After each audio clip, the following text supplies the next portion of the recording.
Inshuti bakunzi ba Dabook TV n'ishuri ryo gusenga TV ndabasuhuje nje mu kiganiro, ni ikiganiro gitoya, ni ikiganiro kitaza gutinda, ni ikiganiro cyo gutanga amakuru. Muri no minsi dukeneye amakuru cyane kuri uru rugamba kugira ngo tujye tubona nuko dusenga. Maze kubona ko gusenga ufite amakuru ari ibintu byiza cyane. Gusenga ufite amakuru ukora isengesho riri pointu kandi rikagera ku Mana. Gusenga ibintu muri vague nawe utazi ikibazo ufite ntabwo ari byiza. Dufite ikibazo gikomeye cyane rero mpise nihutisha ndasa ku ntego. Dufite ikibazo gikomeye cyane muri uyu mwaka wa 2025. Nahoze mbitekereza bitewe n'ibiganiro nakoze bibiri ndetse n'inzozi nigeze kurota nkazibarotorera. Ndumva ndi kugenda ngarura ibintu nagiye mbona, hari n'ibyo ntarotorera abantu muri rusange, ariko nkegera abantu nkabibaganiriza nti ibi ngibi birakomeye cyane. Imana revugana nanjye mu nzozi no mwiyerekwa, ariko ndashaka kubabwira ko uko mbona ibintu byerekeza, hari network iri gukorwa y'ubwami bw'umwijima buri gukora yo gukora ingabo zizakoreshwa mu kurenganya abantu, kandi akarengane kamaze gutangira mu buryo bumwe ndetse n'ubundi. Icyakora itorero riri kugutaho, ariko Yesu agiye gutwara itorero. Imana ishimwe cyane. Riri kugutaho bivuga ngo rigusogongeraho, ariko Yesu agiye gutwara itorero. Ngiye babwira ibintu bibiri mbona bikomeye tugiye kwerekezamo. Ikintu cya mbere tugiye kwerekezamo ni uko abantu basanzwe babana mu buryo busanzwe, babayeho nk'abantu nk'uko Imana yabaremye, bakora imibonano mpuzabitsina nk'abantu, umugore ku mugabo, bagiye kuba minoritere ku isi yose. Kereka mu ibihugu bitagezemo amajyambere, bya bihugu twita ko bikinnye cyane, ariko imijyi yayo nayo izaba imeze nabi cyane. Ndio nongere mbisubiremo, abantu basanzwe baremwe nk'uko Imana ibishaka, bakora imibonano mpuzabitsina nk'uko Imana yabigennye, bagiye kuba minoritere, nibo bagiye kuba abanyamuke ku isi yose. Kuko uko ndeba uko ibintu bimeze, uko umuvuduko wo guhindura abantu abatinganyi umeze, birakabije cyane. Narababwiye ko ukoresheje imibare isanzwe, yewe n'izi mibare ubishyize muri formule, twanabikarikira muri formule, ubishyize muri formule ukareba ukuntu abantu bagenda binjiramo, ni uburyo buri exponentiel, biri kugenda byikuba. Nkabona yuko igihe kigiye kugera twebwe abantu basanzwe babayeho mu buryo busanzwe, bakora imibonano mpuzabitsina mu buryo busanzwe, umugore n'umugabo bagiye kuba abanyamuke. Kandi icyo ni ikibazo gikomeye cyane, kizakurura n'akarengane, kubera ibyo nabonye. ndaza kubabwira kugira ngo ntaza gutinda, kuko gifite umuriro muke muri telefone. Ikindi cya kabiri babwira ni uko ingo nyinshi zari zubatswe abantu bishimanye zigiye gusenyuka. Cyakora bamwe bazazigumamo, cyane cyane abafite umuco w'Abanyarwanda bati ni ukuzubakwa, ariko ingo nyinshi zigiye gusenyuka kubera ibintu by'ubutinganyi. Ibaze nimba umugabo ari umugabo mu rugo, akaba ari uhagarariye club y'abatinganyi, kandi aba bantu bakaba bemerewe abaparteneri benshi. Ni ukuvuga ngo muri rituel bagomba gukora no guhura bagakora ubutinganyi, umwe ava ku wundi, undi ava ku wundi. Kandi icyo kintu nababwiye ntabwo bikorwa kubera irari bafitanye, bikorwa kubera ari curite, ni uburyo bwo gusenga Satani. Ibaze umugabo yavuye mu rugo, afite umugore, akagenda agatingwa cyangwa agatinga abandi. Yasubiye mu rugo, hari amadeconnexion aba deje yatangiye kwinjira mu butinganyi, hari amadeconnexion yidekonekta mu bwonko, ku buryo ugira isoni zo kongera kwegera umugore wawe, wanamwegera ntibyemere. Hari amadeconnexion yidekonekta muri biology yawe mwimbere, bitewe n'abantu mugenda muhura nabo. Abantu bagiye kugenda bameze nk'amazombi, nta roho bakigira kubera ibi bintu abantu binjiyemo bashaka amafaranga. Mvuze ibintu bingahe bibiri. Ikintu cya mbere nuko tugiye gusigara turi ba nyamuki. Kubona akazi bizatugora, kubona amashuri bizatugora, kubona inshuti bizatugora, kubona abatugendera bizatugora, kubona vie sociale zaba compliqué, ubuzima busange buzaba compliqué. Ntaribagirwa aho ibi bintu byerekeza nuko bashaka gukora icyo bita great society. Great society ni imbaga ngari igomba kuramya Antikristo. Iyo mbaga ngari igomba kuramya Antikristo nigeze kuyibasubiriramo mbere mbasomera cya gitabo cyitwa Le meilleur des mondes, le meilleur des mondes cyanditswe na Aldous Huxley. Aravuga ngo uko bashaka umuntu azajya agenda mu mwanya wo kuramukanya, guhana ikiganza, mukarebana, mukajya mukibereka, mugakora sexe, akava nkanga akajya handi akibereka, agakora n'undi, ni gusangira byose. Nibutse principe ngo iri Kigali umuntu yarayimbwiye yitwa ngo in Kigali we share what? Basangira iki? Basangira abagore, basangira abagabo. Birerekeza hehe? Birerekeza aho ngaho nyine. Birerekeza aho ngaho.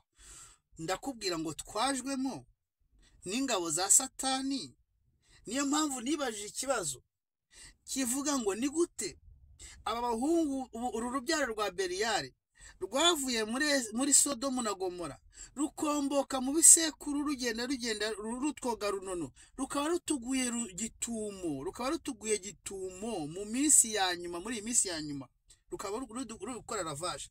Amafaranga yawe ni ayabo, imyanya myiza ni iyabo, amawenije ni ayabo, ibintu byose ni ibyabo, ibintu bigaragara ni ibyabo, kugira ngo uzabashe kugeraho menera bizagorana. Navuze ngo iki? Navuze ngo tugiye gusigara turi ba nyamuke, kwiyadabuta muri societe bizagorana. Tugiye gusigara abantu ingo nyinshi zigiye gusenyuka. Bamwe bazazigumamo birumvikana bavuga ngo nukuzubakwa, ariko ingo nyinshi zigiye gusenyuka kubera ko abagabo cyangwa abagore binjiye muri ibyo bintu bashakamo amafaranga. Ikindi cya gatatu, tugiye kwinjira mu bintu bya bindi twavuze bya great society byo kuzenguruka abantu, nta utagira umuparteneri fixe, uva kuri uyu ujya kuri uyu, ujya kuri uyu, abana bavuka batagira base bazwi. Ni ibintu bikomeye cyane, sinzi niba ari umurongo nsikayemo, ariko uru rubyaro ruri kwirema muri iyi minsi y'imperuka.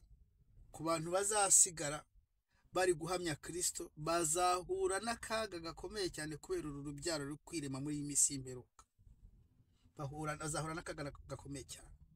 Ndumva mu biganiro byanjye hari inzozi nigeze kubasangiza, ndetse hari n'umuntu wazinyibukije ejo bundi mbabwira ukuntu nabonye mu karengane umugabo bamufata bakamutinga ari abantu 10, barangiza kumutinga bagafata tibe y'urusenda ingana na korogati, ya tibe yantuze ya korogati ya kera, bakamukandira mu kibuno bakayoherezamo ku buryo arafite ububabare bukomeye, asaba ko bamukubita ibuye mu mutwe rikamushwanyura agapfa burundu. Ndi kuvuga ibintu bikomeye. Mbivugira iki? Mbivuga ngo dutangire gukora amasengesho ari point, amasengesho afite objectif, amasengesho atari vague. Nusengera urugo rwawe umenye uko usenga, nusengera umwana wawe ugiye kujya ku ishuri umenye uko usenga, nusengera niwisengera umenye uko usenga, nushaka nusengera idini. Hari abantu bavuga ngo ntituzaba mu madini. Nimwibaze, twahoze turwanya ubusambanyi mu madini, abagabo bashaka abagore benshi. Ubu noneho haje ubutinganyi mu madini, kandi umutinganyi bwo itegeko nuko utagira umuparteneri umwe. Iyo bahuye mwava kuri umwe akajya ku wundi, kandi iyo ni rituel satanike ikomeye cyane. Hejuru y'ubutinganyi ibyo bita orgie, gusambana ari benshi cyane, ni rituel satanike ikomeye cyane. Murabizi ko nta kigira uzi ibintu hita nibuka kanyombya ntako sinkigira feri ku munwa ibintu ndabivuga kugira ngo mutazavuga ngo mutazavuga ngo ntago bababwiye cyangwa abantu bagiye bavugira mu migani twavugiye mu migani igihe kirekire twarababwiye turababwira tuti dore ngibi muraduseka nimwibaze namwe aho umuntu asigaye yarinjiye muri diri yo kwinjiza abantu mu butinganyi kandi akajya areba umuntu igihagararo na influence afite akamubwira ati weho ndaguha 300 kugira ngo turyamane bwa mbere ujye mu nyuma yanjye byabaye nka military level marketing ndaguha 300 turyamane ujye nyuma yanjye nanjye nkwinjize nigeze kubabwira nk'ubu ngubu nshatse akazi hano muri guverinoma ya Canada isufi yo nikubita etikete y'ubutinganyi nkagenda rwose uwo munsi narabanyujije formulaire nkinjira uwo munsi rwose narabanyujije formulaire nkinjiramo kandi muri guverinoma ya Canada na Quebec nta muntu birukana niyo wakwinjira mufite competence mbi cyane barakurwaza bakujyana bakukira gukora amaformation kuko azi ko kwangaje byagora iyo bamaze kugeramo bagenda bakurwaza nta muntu ugeramo ngo bamwirukane kereka yivanyemo ubwe kandi ahembwa amafaranga menshi akazi koroshye gukora mu buzima guverinoma hano niko kazi koroshye kabaho imagine iyo facilité bahaye urwo rubyaro nimvuga gutyo ntimukajye mutekereza ko hari abantu nanga ariko abantu abayoboye amadini ubu ngubu baratamitswe bahawe amafaranga menshi cyane nimba nk'umuntu ashobora kujya kuorganiza igiterane gusa igiterane kimwe nka cya kindi cyabaye muri arena ati we ni wewe uzacyorganiza gusa we tugoye akazi ko kujya rukana bagahita gushyira kuri konti yawe miliyoni 10 z'amafaranga ntago ari amadolari z'amanyarwanda ari ukorganiza igiterane nka cya kindi cyabaye muri arena cyakorana amahoro bagahita gushyira kuri konti yawe miliyoni 10 uratekereza ko pasiteri wabyemeye uratekereza ko yabaye hawe ngahe umuririmbyi abantu bose ndi kugenda nitegereza abantu bose bari kugenda bafisha udukode twuko ari abatingaye cyangwa abishyigikiye cyangwa bari muri uwo mujyo ndabyitegereza nta muntu ushobora kuzanshuka ntawe uzanyihishamo kuko nabimenye mbere ndabimenya mbere menya amakode yabyo nubwo ntabona mbivuga nta muntu uzoshobora kuzanyihishamo nta muntu ushobora kuzanyihisha mu bintu ngenda byitegereza turi mu bihe rero bikomeye cyane hano muri Canada ngo ziri gusenyuka kuri ibyo bintu kwisi yose ngo ziri gusenyuka kubera ibyo bintu mu bihugu byinshi ngo ziri gusenyuka kubera ibyo bintu bibabwiye atari kugira ngo nci igihugu umugongo cyangwa amacu umugongo bibabwiye ngo tumenye uko dusenga s'il vous plaît nimba ugiye gusenga usengera urugo rwawe usengera abana bawe umenye uko usenga kandi ikintu giteye agahinda buriya gusambana ni nta gusambana bisanzwe kuvuga ngo umukobwa ngo yatashye ngo atakiri isugi ntago ari ibintu bikabije kuko nubundi biba bizarangira amaye gutyo ariko mwibaze kugushwanyura kugeza igihe utakibasha no kujya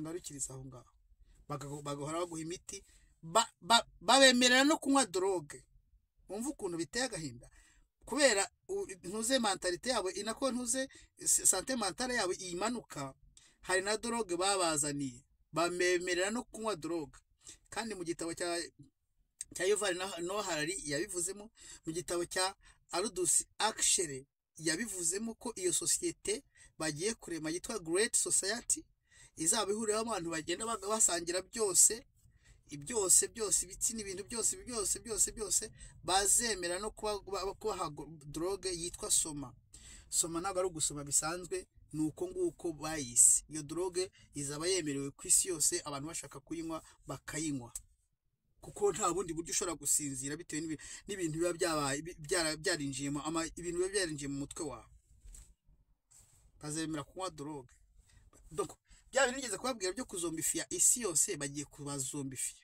Reka ngarukiriza ahangaha kara akaganiro gatoya, ariko mbabaza tugiye gusenga gute?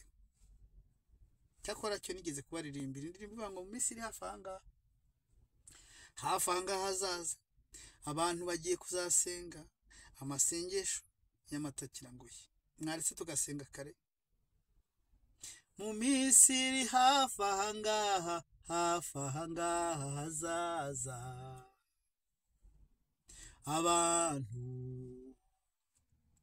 bagiye kuzasenga amasengesho y'amatakirangoye. Reka ngarukiriza aho ngaho. Imana y'amahoro bamera umugisha, bantanze amakuru kugira ngo tumenye ko turwana n'urugamba dukomere, ariko abari kumwe na Yesu Kristo tuzanesha.